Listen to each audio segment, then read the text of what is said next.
Okay, so this is Mike Merlin Means, Merlin Public Media. And this evening we have an interview with almost a literal jack of all trades.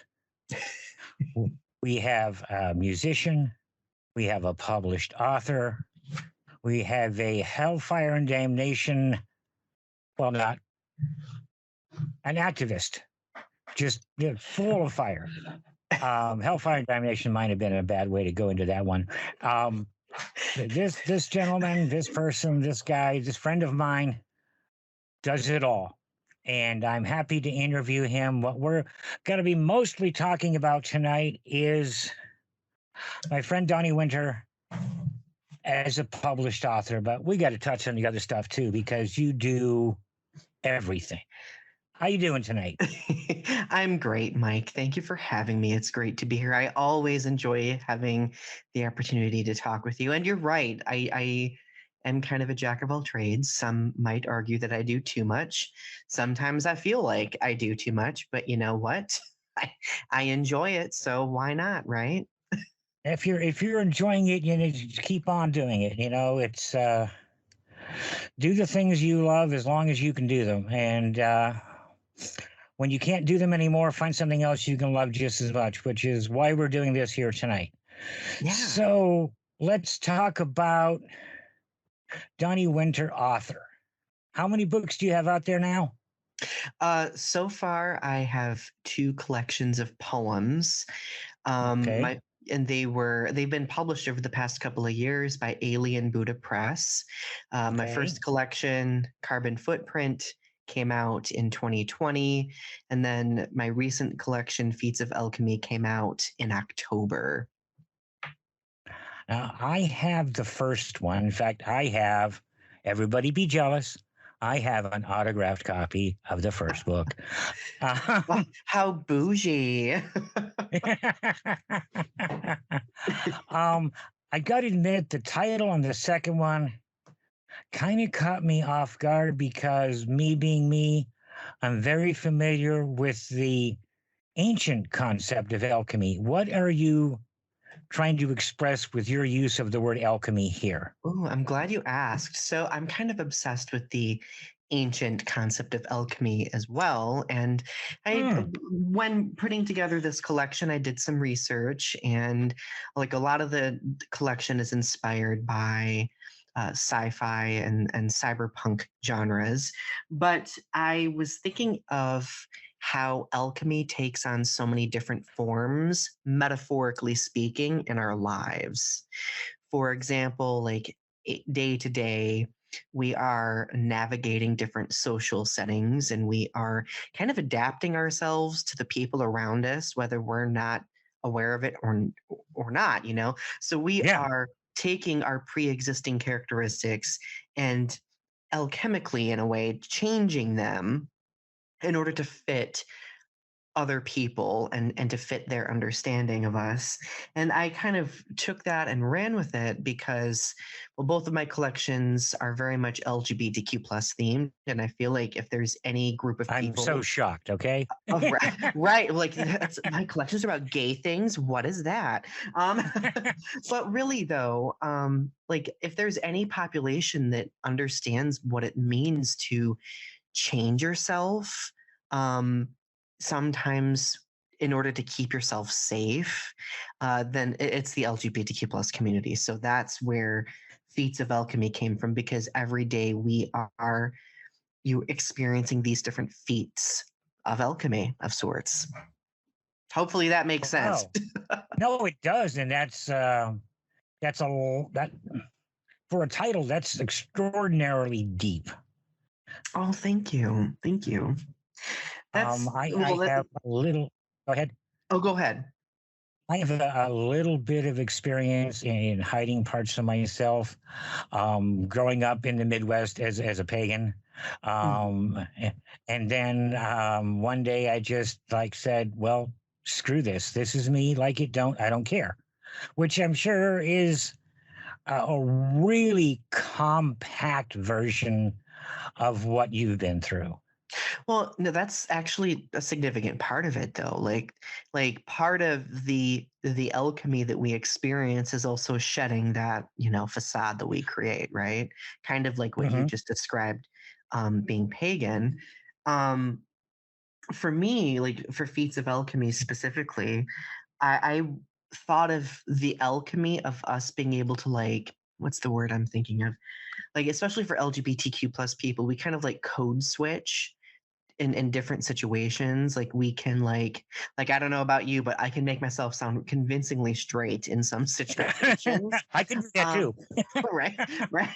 And that's part of the whole code switching that we do. Like if I go to a place where I feel unsafe, like I kind of feel like that alchemy that I experienced throughout my entire life has kind of conditioned me to know how to adapt myself to keep myself safe depending on the situation. So it's a very complex thing.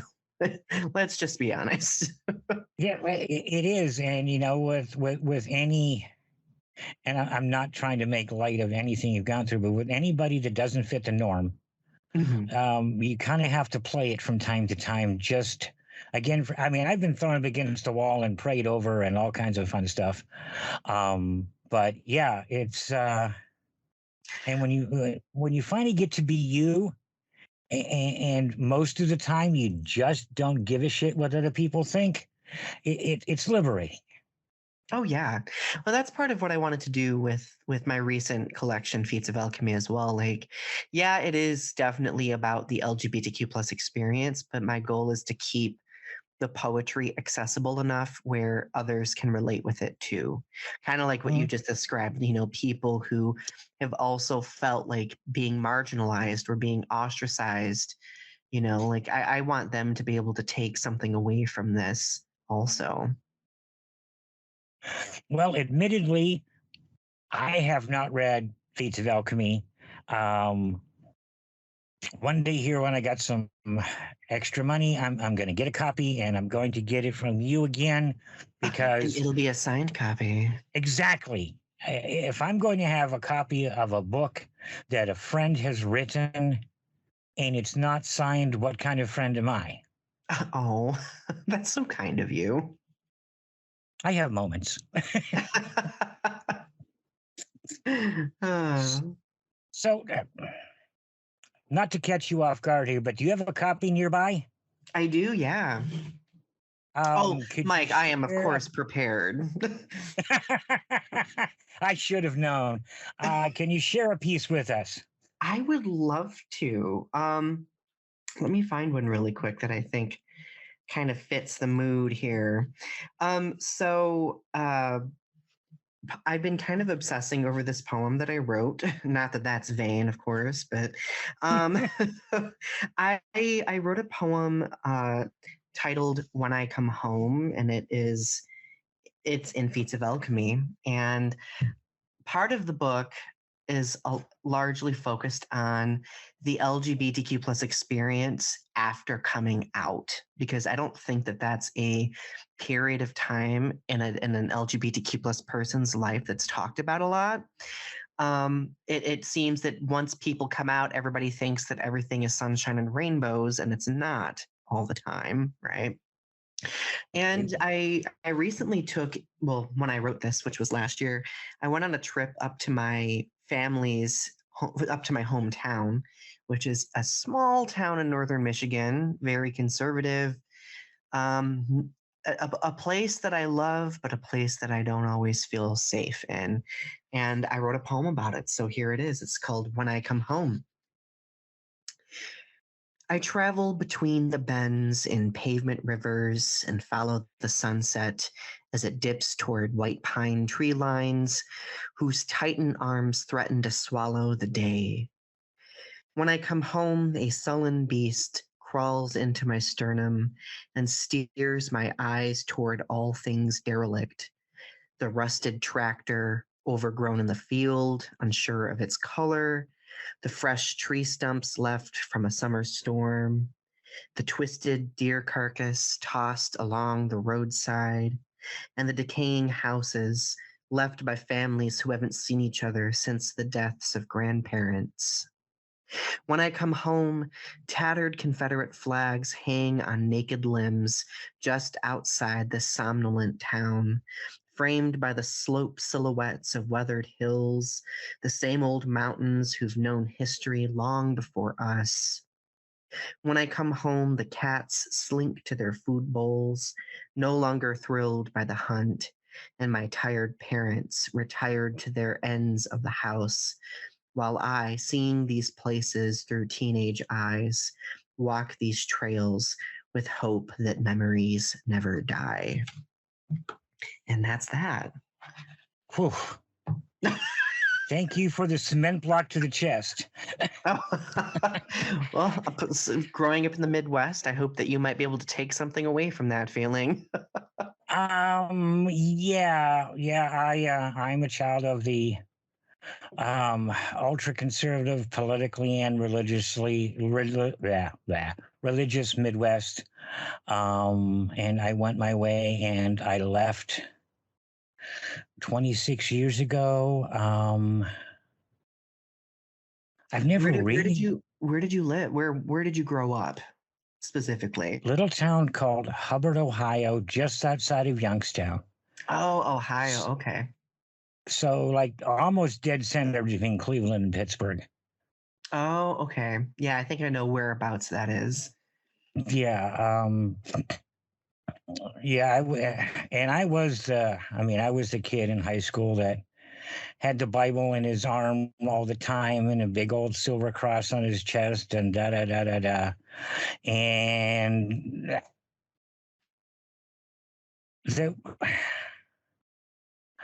I don't know if that was me at the time or not.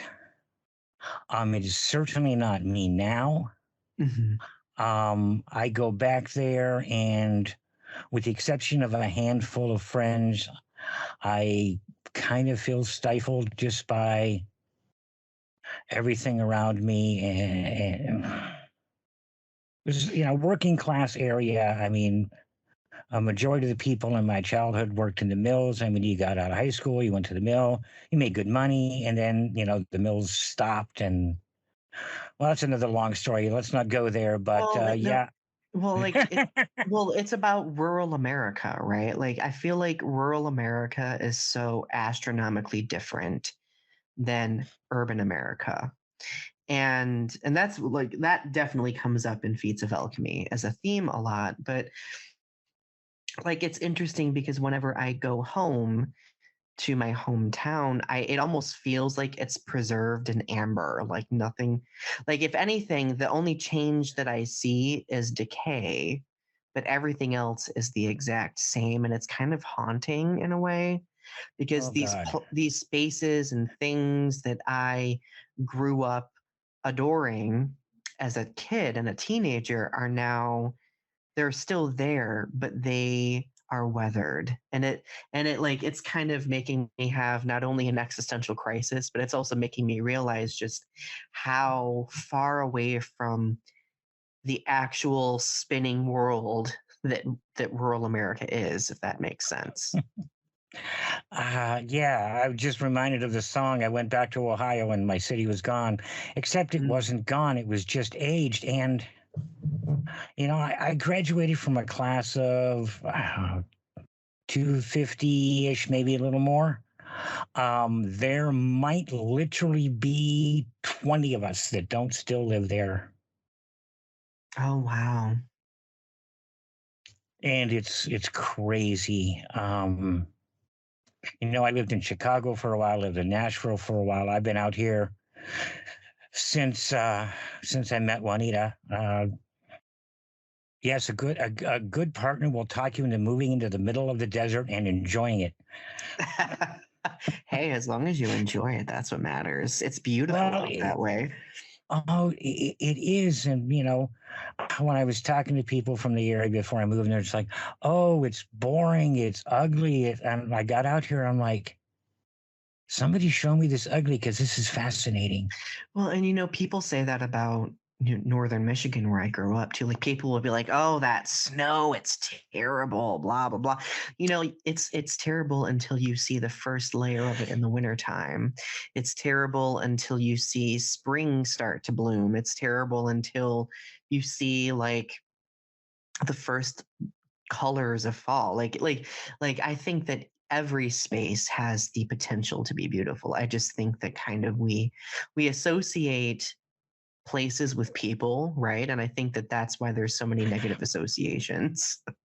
Mm, yeah, well, and my first reaction when I go back, and it's been about 5 years, is, will somebody please turn down the green? And see, when I go out west, I'm like crying for a tree. It's like, oh, is there Well, a tree anywhere? well, we have, I don't know, we're pushing 30 in our yard. Oh wow. Okay. I guess it depends on where you Well, are. and well, I don't know if I ever told you the story about meeting Juanita. I don't think so. Uh, um, this is back in the BBS days, before the all powerful internet, and I was bopping around the country, checking out this BBS and that, and somebody told me about one here in Bullhead City, and so I went there, and like my second or third day, and I know this is in the middle of the desert.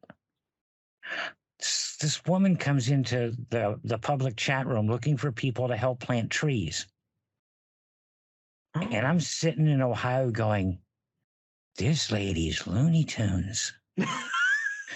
Anybody with a half a brain knows doesn't shit grow in the desert.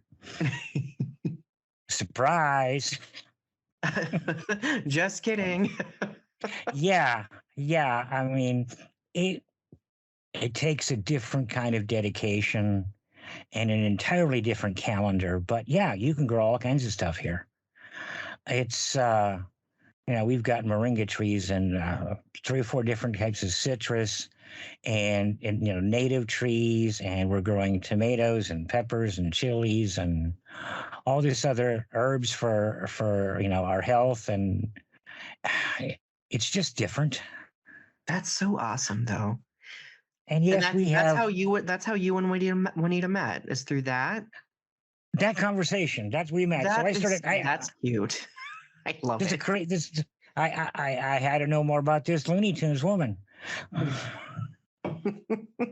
And so it began. And yes, now I know what kinds of trees do grow here and all of that fun stuff. And yeah, people that have not seen, our yard, for lack of a better word, we don't have grass.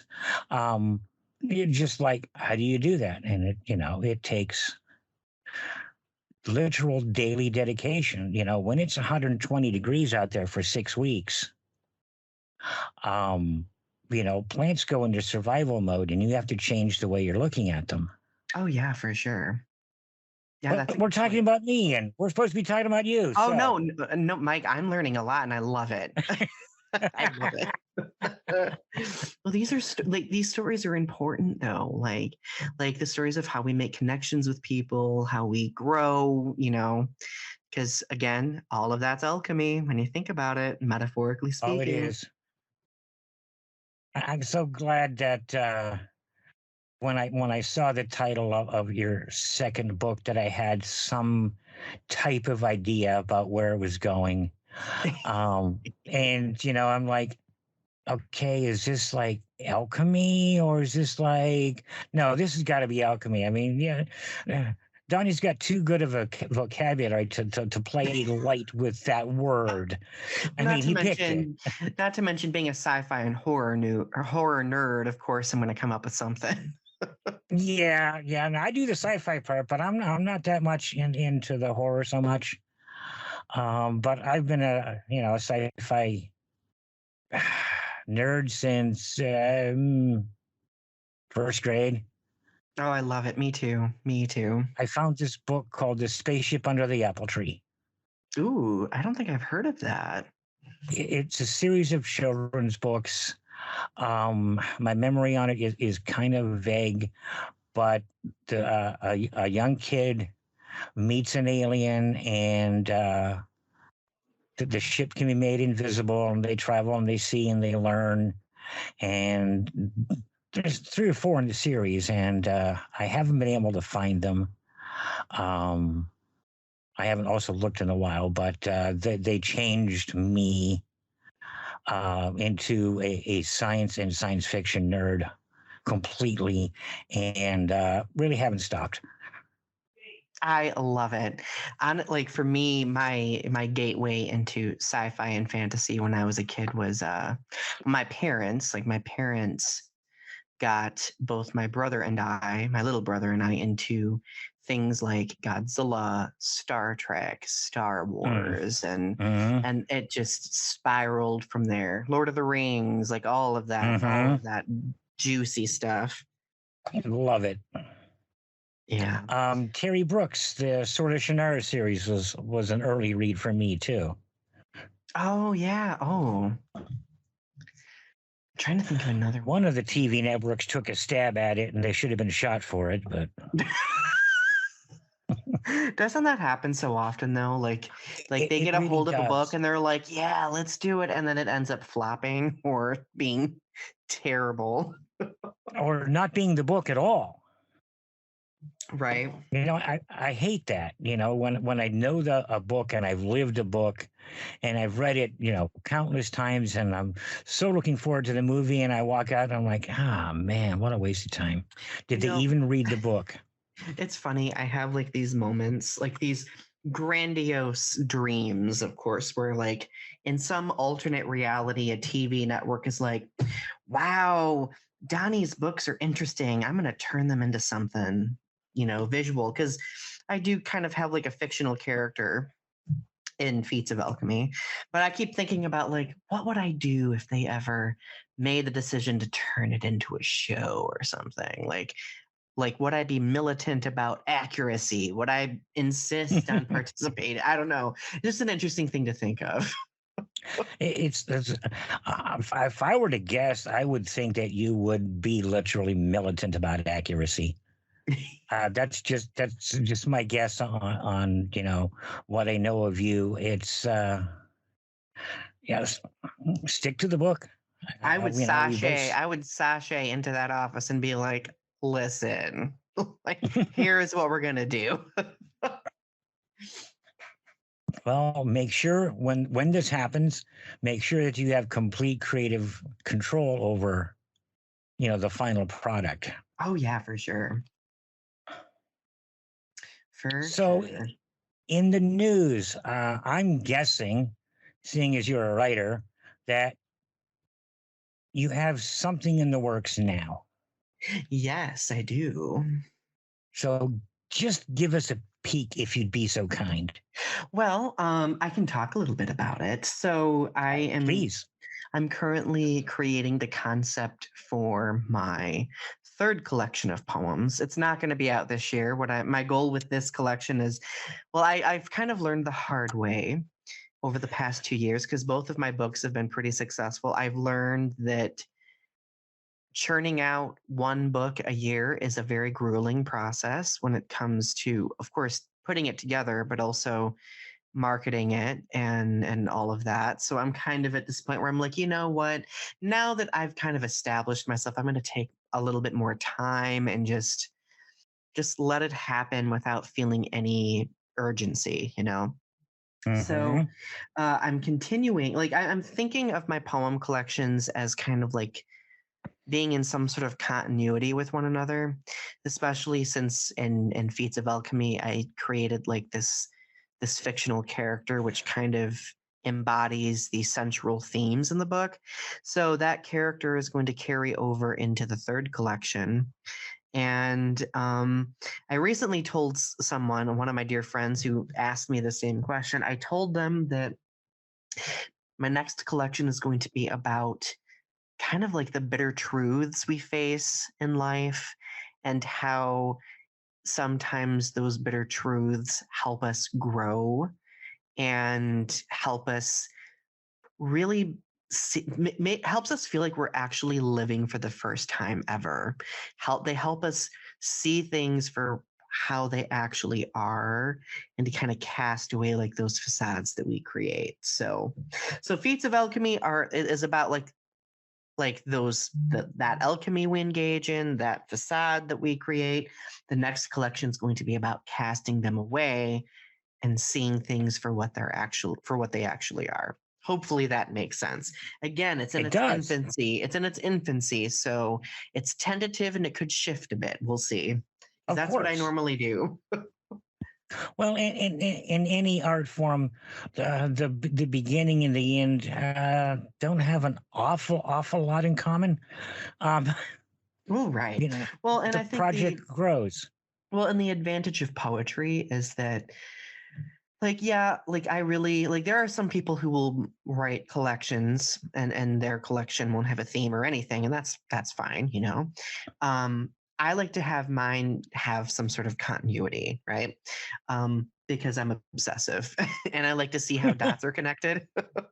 Hmm. um, so what I'll do, like while I'm writing a book, is I will make sure that I am touching back on themes that I've established. You know, if I've seen one through, I might I might focus on a new theme that kind of is adjacent to the other one, you know? So just to kind of not lose the audience, if that makes sense.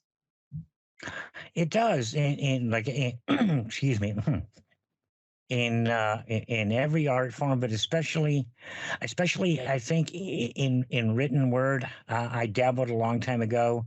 I put that away. I'm done with that. But you know, when you pick up a book by an author, whomever the author is, before you've cracked that book, you have some type of expectation of what this person is going to give you this time. Hmm. And, and some authors will intentionally trash that and hit you with something brand new.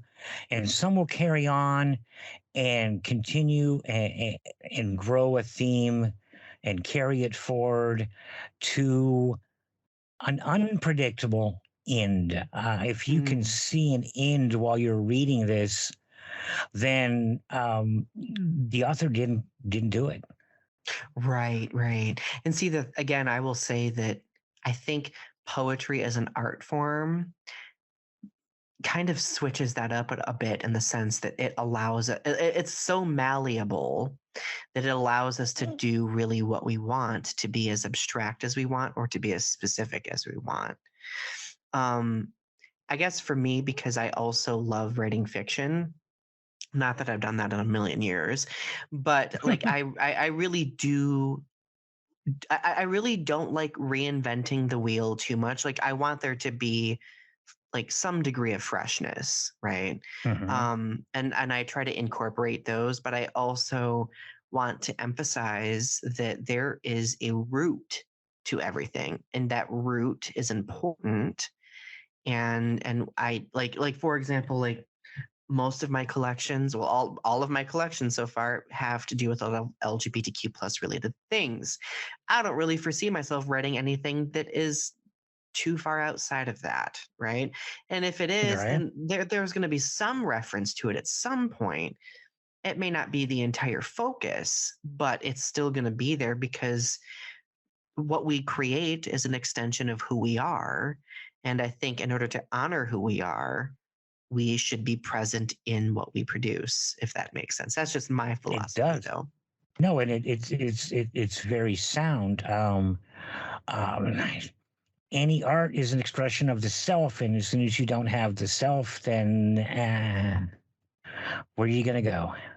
Well, and yeah, that's a great point. And whenever I'm doing workshops or having conversations with people about this, I always tell them that this is something basic that I even discuss with my students because I teach creative writing at the college level.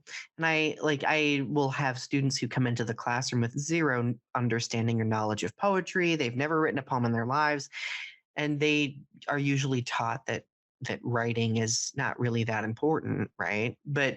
Hmm. But I tell them, I'm like, well, tap into who you are. If you can tap into who you are and kind of funnel that into what you produce, then it's going to get a lot easier for you. And then you'll be able to write about other things more easily, because we are the most informed source when it comes to our experiences. If we can talk about our own experiences first, then that opens us up to a lot of different things that we can do in the art form. Okay, let's take a step back to the first book for just a couple of minutes. Sure. Carbon footprint. Yeah. So, I consider Carbon Footprint as, well, it's my breakout book. If I'm going to use it like the term a musician would use, because it's funny, because when I produce a book, when I create a book, I think of it as like an album.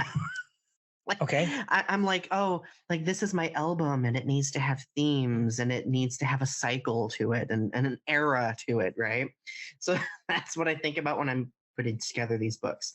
But Carbon Footprint was my first one. It was my breakout book. And unlike Feats of Alchemy, Carbon Footprint is largely about my experiences as a gay man growing up in rural Michigan prior to coming out. So it there's some like really old stuff in it that I wrote like a decade ago, but then there's a lot of like new stuff in it as well. I like the way that the book took shape was interesting. So rewind way back to 2009, which is arguably when I first met you, because when we were doing like the podcast and stuff, right? At that point in time, I was taking, like, I loved writing poetry, but I ended up honing my craft by taking some college classes, eventually, culminating in a degree. And I started developing a body of work themed around nature and LGBTQ plus themes. I shelved it for about 4 or 5 years until I went back to school and got my master's degree. I went to Missouri and got my master's degree at University of Central Missouri. And in my thesis that I wrote, I was allowed to, extend and create a body of work. So I like took my old one and kind of added on to it and turned it into something with a theme. I don't think I've talked about this in an interview yet, but long before Carbon Footprint came out, it went through 2 different titles. The first title was titled An American Crucifix, based on a poem that I wrote a long time ago. And then the title turned into something very dramatic. It was The Ghosts I Leave Behind. And then, like, I don't know, I read through it and I was just like, that's too dramatic. Like, I like being dramatic, but I can only be so dramatic, right? So I changed it to Carbon Footprint. And I watched a friend of mine go through the experience of like getting one of his collections published.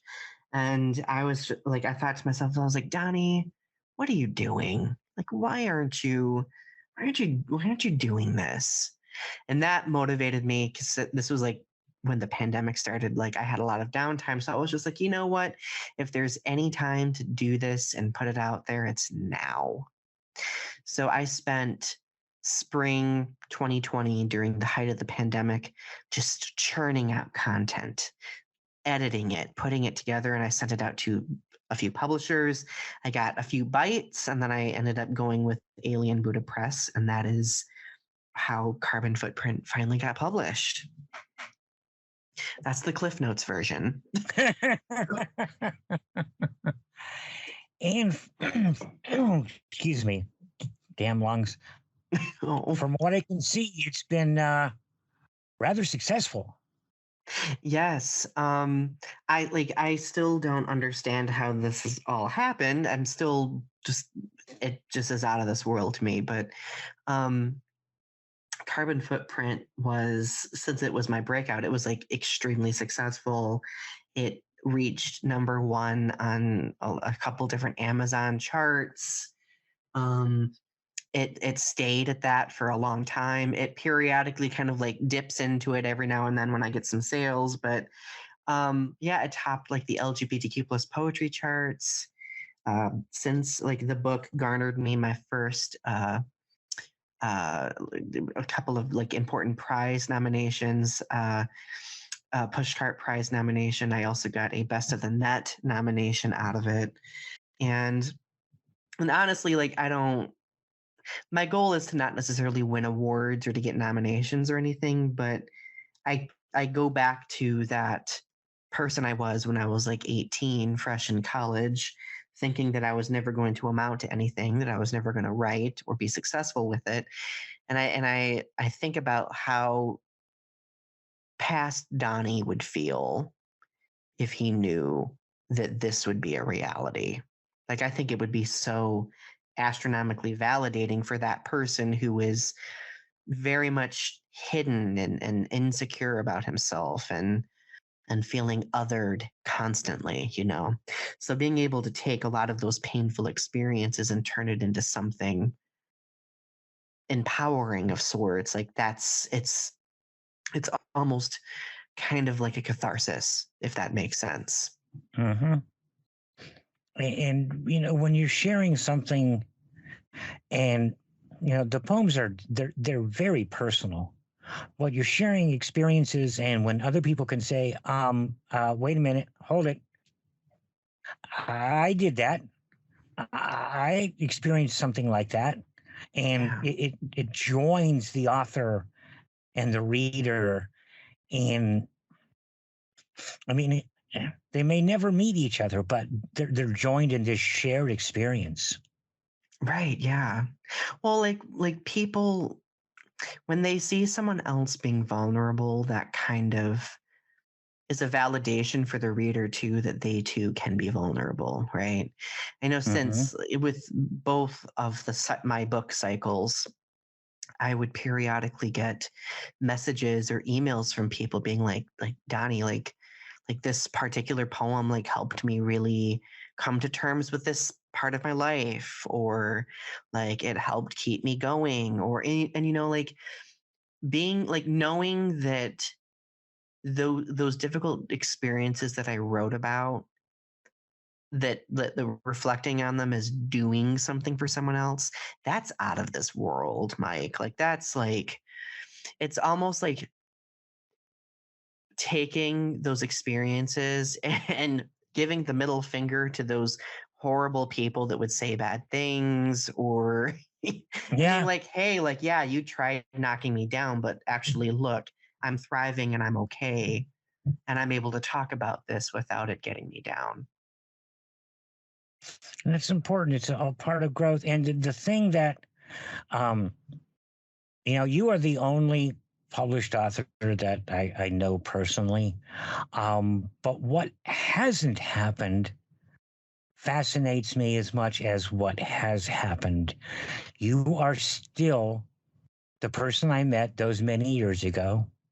You are not, ego tripping. Look at me. I'm a published poet. No, you're still Yeah. just being you. Yeah, yeah, like it's interesting that you mentioned that. Like, and I'm gonna circle things back to, how you and I met. We met through, Ace London, and his incredible influence as an LGBTQ plus, actor and activist, musician, etc., writer as well. And he would always say, "You are who you've been becoming." And I feel like for all of us, like those words ring true, right? Like we Hmm. kind of like we start out, but what we do is we just navigate our lives adapting and growing and becoming better versions of who we were. That's like I like that was so thought provoking for me that I actually dedicated Carbon Footprint to Ace, because at that very crucial time in my life, hearing "You are who you've been becoming," like that changed me, and it made me not want to give up, and it made me want to continue to build onto myself. And I think that's what's most important at the end of the day. Well, let me So tell you a little story about a guy I met. yeah, Um, oh God, my mind just went blank. Edward story of my life. Edward Albee, the playwright. Okay. He came through on a speaking circuit to my little college in Youngstown. In the afternoon, he had a little private discussion with the theater majors, and then that night he had this big public speech, talking about his work and everything. And after the talk with the theater majors, I went down to the student center to get some lunch. And he was sitting there and he recognized me because there was maybe 14 of us theater majors. And, come and sit down, have lunch with me. And he's got onto this. I don't understand why people want me here. I don't understand what I have to give them. I'm a playwright. If you like my work, that's great. But what I have to say, it's right there. And I don't understand what people expect from me. And I'm looking at this guy, and at the time I was dabbling in playwriting, and I'm like, if I ever, this is who I want to be. He had no idea why he was famous. He was just a guy writing plays. And to me, they were masterworks. I mean, they changed my vision of the theater itself. And he was just this guy, and he's like, they want me to do this, and what have I got to share? You've read my stuff, or you haven't? And I'm just like, wow. And he Yeah. just that was just, I mean, why am I here? What do you want from me? And I'm like, I just want to be able to shake your hand and say I met you. And he didn't understand that either. Well, like, and when we meet people like that really change us, like it's almost more humanizing, right? Because we also discover that these are humans, these are people, Yeah. right? Yeah. And like I know, like I felt this meeting a couple of famous musicians that I really look up to, like like going into it, I was just like basically sobbing dramatically, and but then once I meet these people, it's like wow, like they are just like me. They are humans. They feel these things. They navigate the same things that I do. And I think that is what really connects us. That's what helps us, in a way, bridge the artist and their work in some fashion. Okay, let's do this because this is important. We've talked about your two books, Carbon Footprint and Feats of Alchemy. Um, if the people out there listening want to get a copy of your book, where do they go?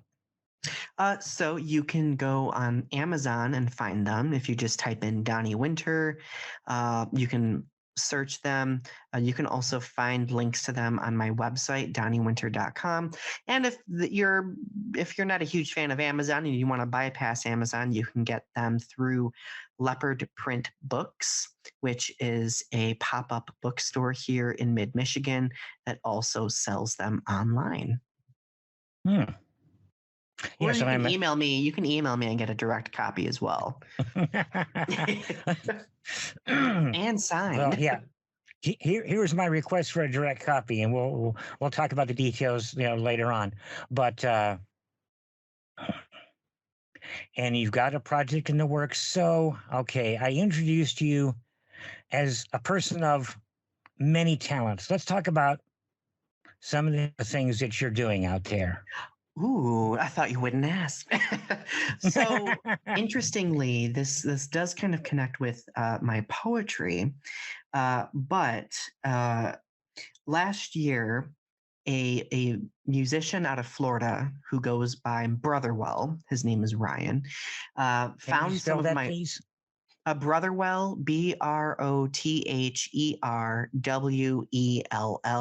one word, all lowercase. Okay. So he connected with my work through seeing one of my poem performances on social media. And once we connected, like he composed music for a number of my poems. And this kind of led to an ongoing collaboration between us. Uh, we spent the better part of last year uh, connecting with at least a dozen other poets throughout the United States, and like individually contributed poems that he composed alternative music to, and it turned into an album called Recovery, and we're calling it a collision of poetry and music. And it was just released earlier this month. If anybody's interested in finding it, you can find it on Spotify, Amazon Music, Apple Music, all of the different streaming sites. If you buy a copy, all proceeds go to Tiny Changes, which is a mental health nonprofit organization. But the whole album is themed around recovering from trauma and the different journeys that we take. I am honored that 2 of my poems appear as songs in on this album. Basically, like I had the opportunity to record my vocals, my performances, and and Ryan just did this amazing work just bringing them to life. And it's something that I've always wanted to do, because I am a musician as well, but my musical craft is like a part of me that I kind of neglect because I focus mostly on poetry and teaching and doing YouTube and all of those things. But like being able to listen to my words to music is such a surreal experience. Like it is out of this world to me. So yeah, I like honestly right now that is the highlight of my writing career, and I could not be more happy. Okay, so let's go into this a little more, just because as a tech guy, so it is spoken word and music. Yeah, yeah. Okay, so he's not modifying the spoken word in any way to make it melodic. It's your voice and then Correct. his music. Yeah, and he is Because also singing and sometimes record. Well, no, he's also singing and recording his own vocals because he's a very talented singer as well. So we're doing like the poetry spoken word vocals, which are like non. I mean, there might be instances where like certain layers are added to them, like for like effect, but like not melodically speaking. okay. I am Yeah, and going we to did have to all of find it. this. Yeah, we did all of this virtually as well. I'll have to like send you links and stuff, but like it was such a really cool experience, and I hope that I get to collaborate with him again one day. That'd be really cool. That sounds like an amazing project. I love fusing different art forms together in unexpected or even expected ways. But when you take spoken word and music, um, it's not singing in music. It's, I don't know. It's a little, sounds like it's a little more down to earth Yeah. than singing. It's talking.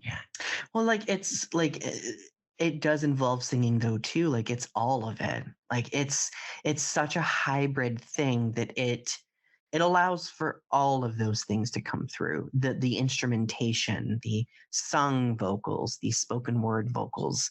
It meshes together so well. I attribute that to Brotherwell's talent though for editing as well, because like I have experience with editing, but like I can't imagine the work that it takes to edit together not only music that you've composed and played, but also like a person's spoken word vocals and your own vocals. Like that's a lot of work, and I really commend him for being able to navigate all of that. I am now very, very much looking for. I've seen mention of it, but I never really followed it through. And yeah, well, now I have to. So, because this just sounds like an That is your amazing homework assignment. collaboration. Yeah, thank you, teacher. Well, geez, okay, let's go on to other things because you are an activist, you are a teacher. You are a musician, which we touched on lightly. Let's just take a couple minutes and talk about your life as an activist. Oh, sure.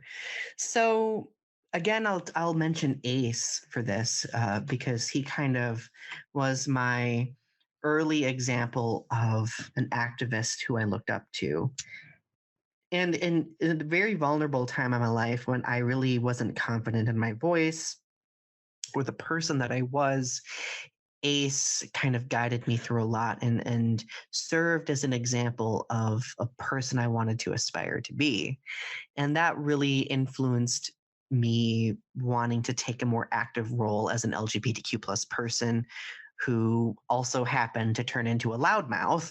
Um, so I ended up taking to YouTube actually, YouTube, like vlogging on YouTube and talking about like current events and pop culture. That became like one of my first uh, significant creative outlets that I still do to this day. And it allows me to be vulnerable, but it also allows me to talk about very personal things in a structured way that I can kind of create for myself. And I like to think of being an activist as being an educator. Like I think they both go hand in Oh, hand. thank you.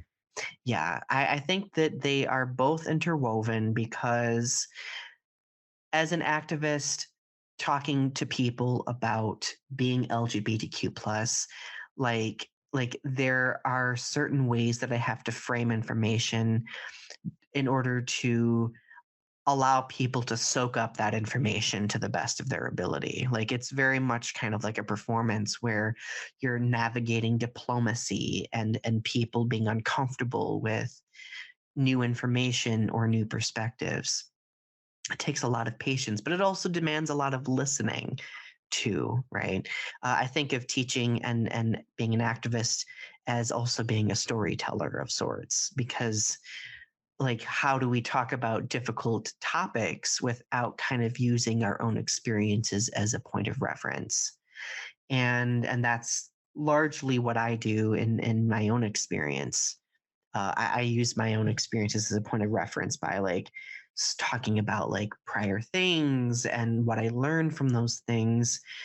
And it, I would hope that this happens, but my goal with it is to kind of illustrate that we're all growing, that we're human beings, and that it's okay for us to not know things, but it's all about how we soak in that information and apply it to day-to-day life that really matters.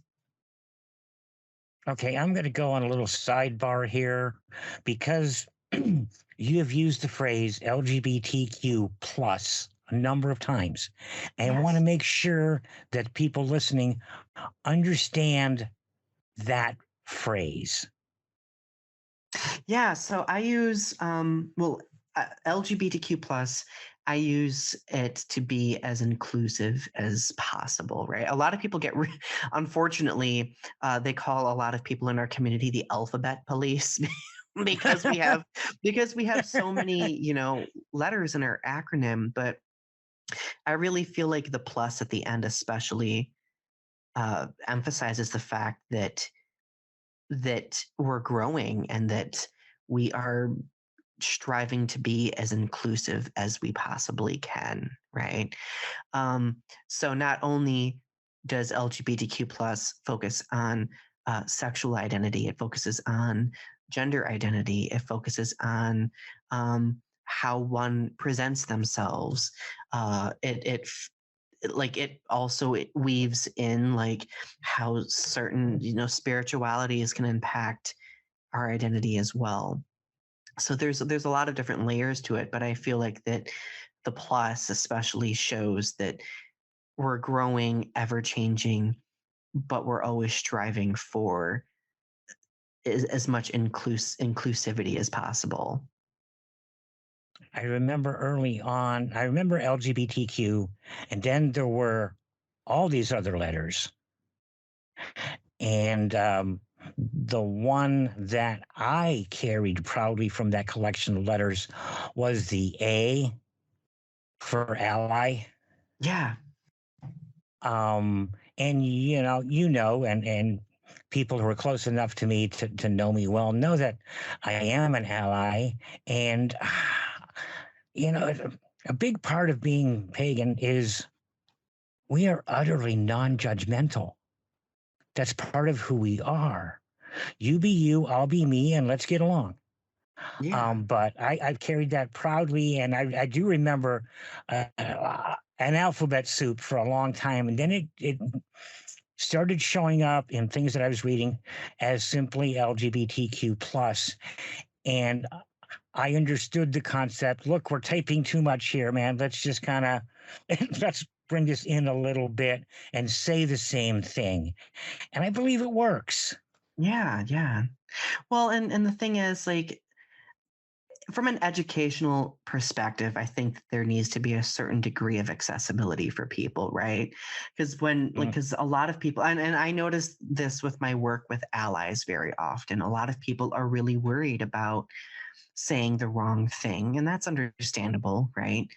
But part of my work is also teaching people that it's okay to say the wrong thing if you don't have the knowledge, right? Like part of Mhm. this growth is exposure to that knowledge and then practicing, right? For example, like if it comes into one's sphere of experience where they meet somebody who might go by specific pronouns and they request those pronouns, yes, there might be slip ups, right? But with practice, like it's possible to become accustomed to using those pronouns as a means for validating that person's identity, right? Mhm.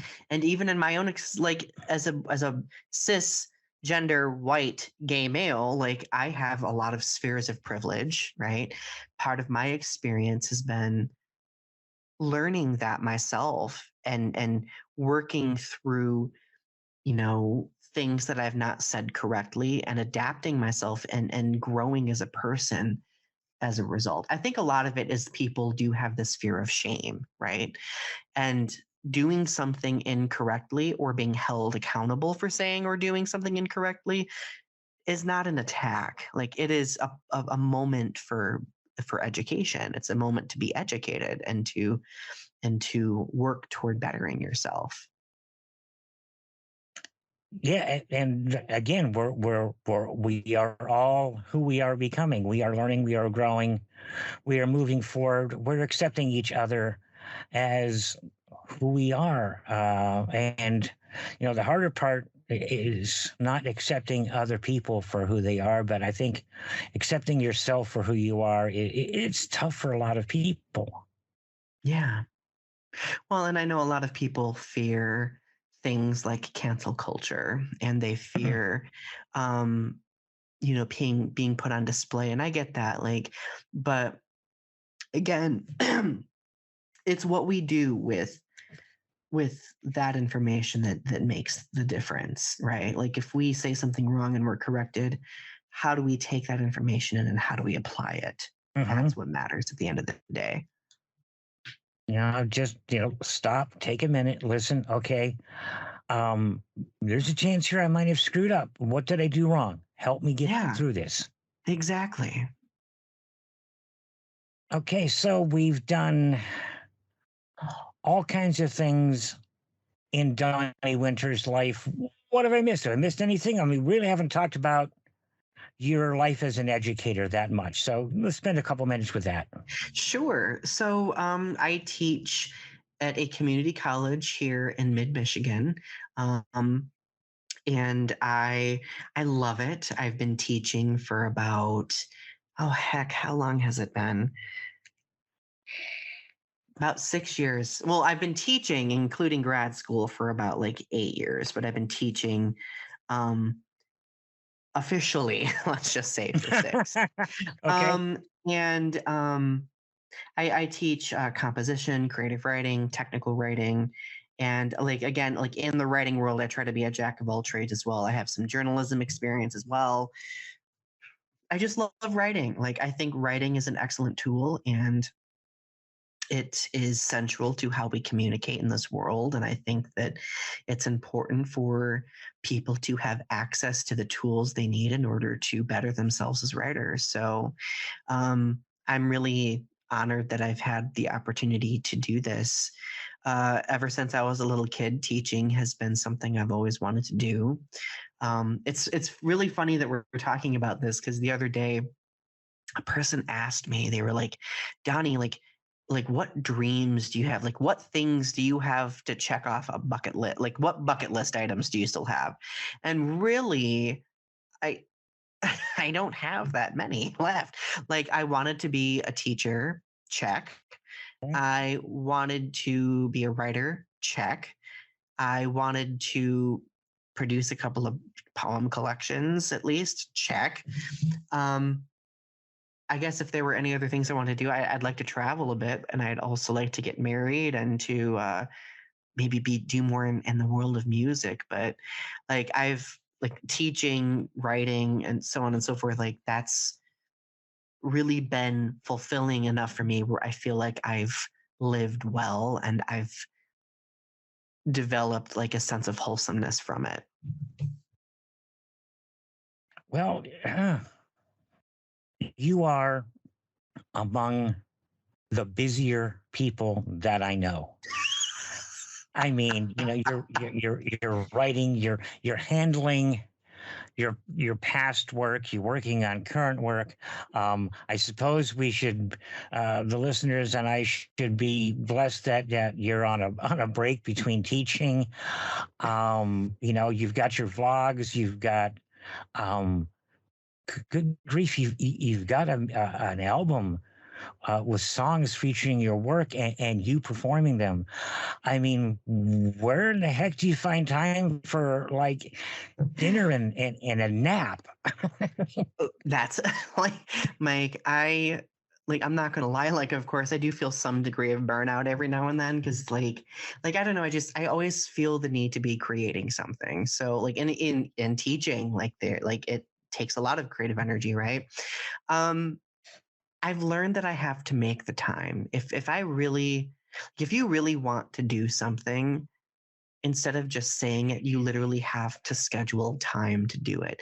I know like early in my teaching career, like I made teaching my central focus because that's how I make, the most money. It takes more work. There's like a lot of variables and things that go into it. Um, and I've been conditioned by society who which says that writing isn't important and non-lucrative. I learned like I had to decondition myself from that and make time to do it. I've had to like prioritize it with the other things that I do. And I think that's how I've managed to balance it a little bit. Same goes with YouTube. I don't think we've talked about this yet, but I also host a live podcast on my YouTube channel called Restitching the Tapestry. That takes a lot of creative work too, and I had to find and make time for that as well. Sometimes it involves scheduling on times and off times for certain creative outlets because well, our bandwidth matters, right? Like we don't want to overtax Mm. ourselves. So it's all about switching things out every now and then. That helps me a lot. See, and I've learned, I work in a couple of art forms. Well, I did work in a couple of art forms. Um, but the video, the photography, and especially for me, the lighting, you've got to let this out.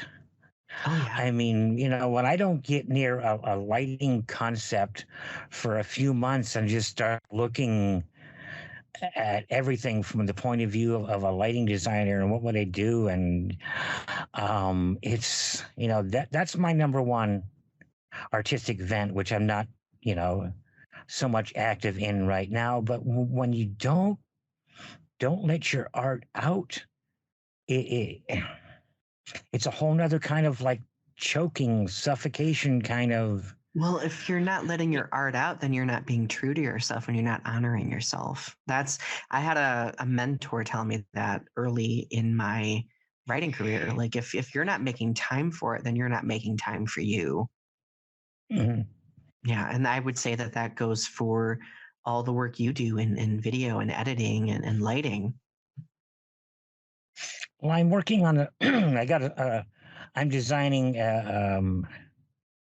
a video rig and a lighting rig for a studio in town. Um, Nothing is public yet, so no names. But the guy has put the right gear and just a boatload of money into making this absolutely divine studio, which I now have the opportunity to tweak from a lighting designer's point of view and make it work. And when I got the call, a friend of mine sent me a message on Facebook and said, hey, contact this guy. He's got a studio, he's got some lights, he's confused, he needs you. And just as soon as I heard of the opportunity, because it's design, I'm not doing any rigging, there's no real labor. It's sitting at a board and going from there. I relaxed. It's like I can do this again. Even with my health the way it is, I can do this again. And I'm working with this guy, and things are going well, and I'm having a ball. And yeah, I'm getting that part out of me again, and I'm very happy to be able to do it, because for a while there I was like, I don't know if everybody will do this again.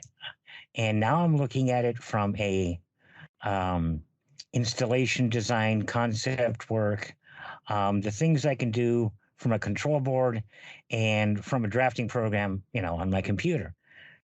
Here's my space. I want to light it. I'd like to be able to do this. Okay, I'm your man. I can do this. And I'm back active in that. And it's really brightened my whole outlook. Oh, that's good. That makes me so happy to hear. And we need that so much. Again, Yeah, because you got to it's a get your art out. validation of us. Yeah. Okay, so I'm kind of winding down, so let's do the important stuff. Your name is Donny Winter, and how do I find you and your work? Well, you can find me and my work through my website, donnywinter.com. As I mentioned earlier, you can find my work on Amazon and Leopard Print Books. I'm hoping that there's going to be another bookstore here locally that I'm going to be selling my stuff at soon. We'll see what happens with that. But you can find me on social media. I try to keep things consistent because I don't like complication. So my name across most social media outlets is just Donny Winter, DonnyWinter. So feel free to follow me at any of those. Yeah, I would really appreciate the support. And I always enjoy connecting with new people. So, Well, folks, you've heard it. I told you from the beginning that we had a ridiculously multi-talented guest today, and well, he showed it to you. And follow along, pay attention, read some poetry, watch some vlogs, learn yeah, about and yourself, let's learn about better others. ourselves, Yes, better ourselves together. yes. And Mike, It's really been a, quick, yep. Thank you for doing this. Thank you Oh, my for pleasure.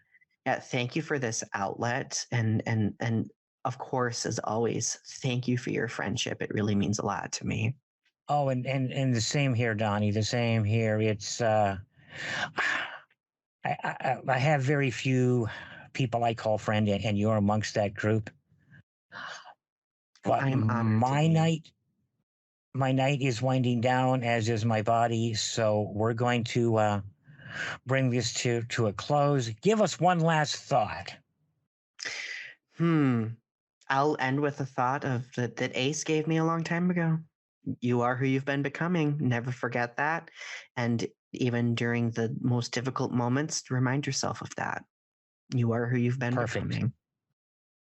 Thank you, Donnie. Thank you. Okay. Good night. Good night, my friend.